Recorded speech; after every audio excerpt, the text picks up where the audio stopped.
Mardi de la première semaine de Carême. À la maison, la station se trouve dans l'église Sainte-Anastasie, où, autrefois, la messe de l'aurore, le jour de Noël, était célébrée. C'est sous la protection de ce saint martyr, qui a souffert la mort pour le Christ le jour de sa naissance, que nous offrons aujourd'hui nos prières au Père de la Miséricorde. Recueillir. Regarde vers le bas, Seigneur, tes enfants, et accorde que, pendant que nous nous châtons en mortifiant la chair, nos esprits soient enflammés par l'amour et le désir de toi. Par Jésus-Christ notre Seigneur. Amen. Épître. Leçon du prophète Isaïe 55 2.6-11. En ces jours-là, Isaïe, le prophète, parla en disant: Cherchez le Seigneur pendant qu'il peut être trouvé, invoquez-le pendant qu'il est proche. Que le méchant abandonne son chemin, et l'homme injuste ses pensées.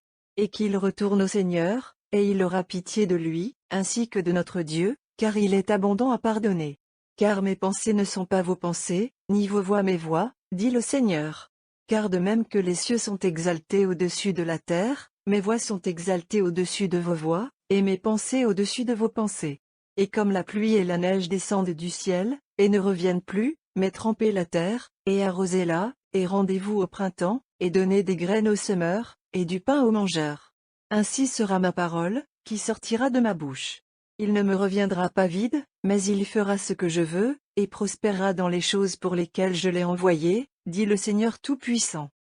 Le prophète, en nous parlant au nom de Dieu, nous assure que, si nous désirons sincèrement notre conversion, nous trouverons la miséricorde. La distance infinie qui se trouve entre la sainteté souveraine de Dieu et l'âme souillée par le péché n'est pas un obstacle à la réconciliation entre la créature et le Créateur. La bonté de Dieu est omnipotente. Elle peut créer en lui un cœur pur, Psaume 52.12, qui se repaît, là où le péché abonde, elle peut faire en sorte que la grâce abonde plus que jamais. Romains 5h20, la parole de pardon descendra du ciel comme une pluie abondante sur une terre desséchée, et cette terre donnera une riche récolte. Mais que le pécheur prête l'oreille au reste de la prophétie. L'homme est-il libre d'accepter ou de refuser cette parole qui vient du ciel? Peut-il, pour l'instant, la négliger dans l'espoir de l'accueillir plus tard, lorsque sa vie sera terminée? Non. Dieu nous dit par son prophète: Cherchez-vous le Seigneur, tant qu'il sera trouvé, faites appel à lui, alors qu'il est proche. Nous ne pouvons donc pas trouver le Seigneur juste quand cela convient à notre humour inconstant. Sa proximité avec nous n'est pas toujours la même. Faisons attention. Dieu a son temps. Le temps de la miséricorde peut être suivi du temps de la justice. Jonas traversa les rues de la ville fière, et s'écria: Pourtant 40 jours, et Ninive sera détruite. Jonas 3. 4. Ninive ne laissa pas passer les 40 jours sans retourner au Seigneur, elle mit du sac et des cendres, elle jeûna et elle fut épargnée. Imitons le repentir sincère de cette ville coupable. Ne défions pas la justice divine en refusant de faire pénitence, ou en le faisant par négligence. Ce carême est peut-être le dernier que la miséricorde de Dieu nous accordera. Si nous reportons notre conversion, Dieu peut nous refuser une autre occasion de ce genre. Méditons sur ces paroles de l'apôtre, qui répète la vérité qui nous est dite dans l'épître d'aujourd'hui. La terre qui boit sous la pluie qui vient souvent sur elle, et produit des herbes, rencontre pour ceux par qui elle est labourée, reçoit la bénédiction de Dieu, mais ce qui fait jaillir des épines et des bruyères est réprouvé, et très proche d'une malédiction, dont la fin est d'être brûlé. Hébreux 6 2.7, 8. Évangile. Suite du Saint-Évangile selon Matthieu 21 2.11-17.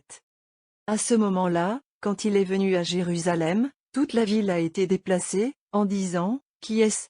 Et le peuple a dit: C'est Jésus le prophète, de Nazareth de Galilée. Et Jésus entra dans le temple de Dieu, et chassa tous ceux qui vendaient et achetaient dans le temple, et renversa les tables des changeurs d'argent, et les chaises d'entre eux qui vendaient des colombes.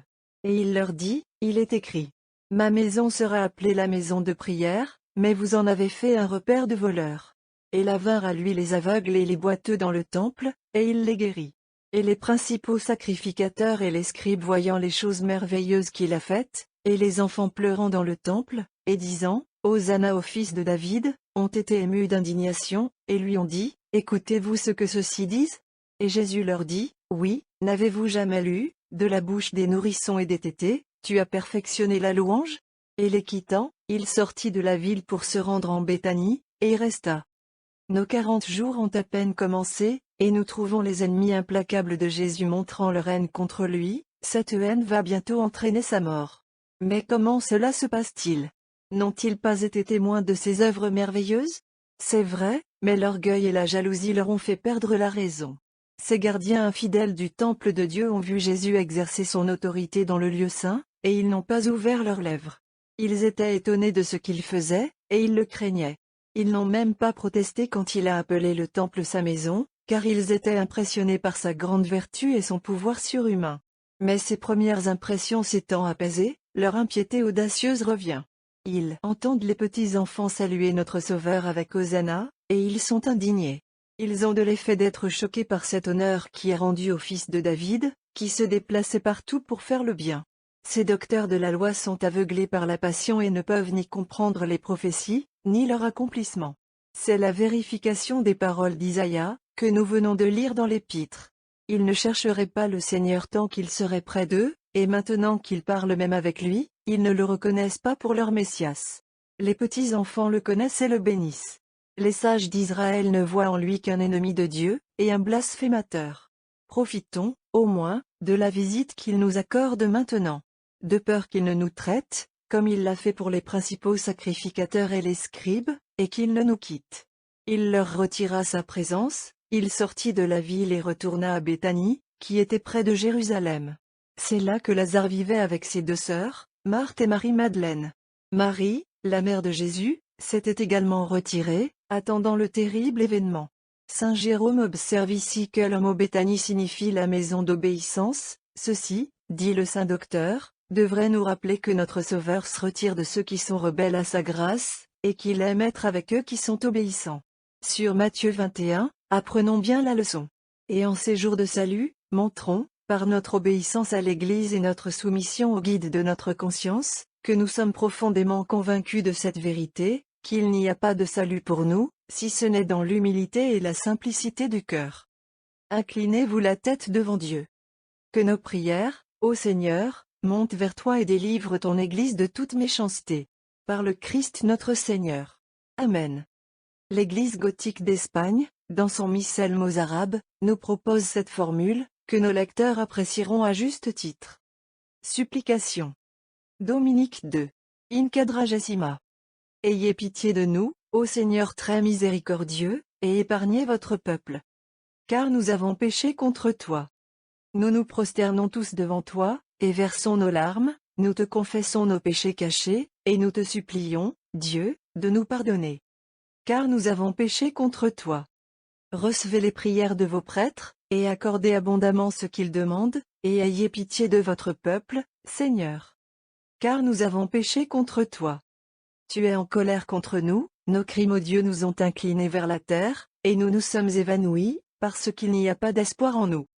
Car nous avons péché contre toi.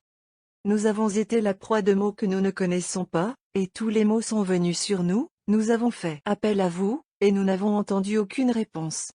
Car nous avons péché contre toi. Nous te crions tous, nous te cherchons tous, nous nous repentons, et les pleurs te suivent, car nous avons provoqué ta colère. Car nous avons péché contre toi. Nous te supplions, nous te soupirons nos prières, ô Jésus, nous nous prosternons devant toi, et nous te demandons, que ta puissance nous relève de notre misère. Car nous avons péché contre toi. Recevez la confession de ton peuple, plein de chagrin, nous la répandons devant toi, et nos cœurs sont tristes pour les péchés que nous avons commis. Car nous avons péché contre toi. Nous poursuivons pour la paix. Accorde-moi la paix. Évitez le fléau de la guerre, et délivrez-nous, nous vous implorons humblement, Seigneur. Car nous avons péché contre toi. Incline ton oreille, ô Dieu le plus miséricordieux. Purifie-nous des taches de nos péchés et, dans ta pitié, délivre-nous de tous les dangers. Ayez pitié de nous et épargnez-nous. Égal. Ce texte est tiré de l'année liturgique, écrit par Dom Prosper Guéranger.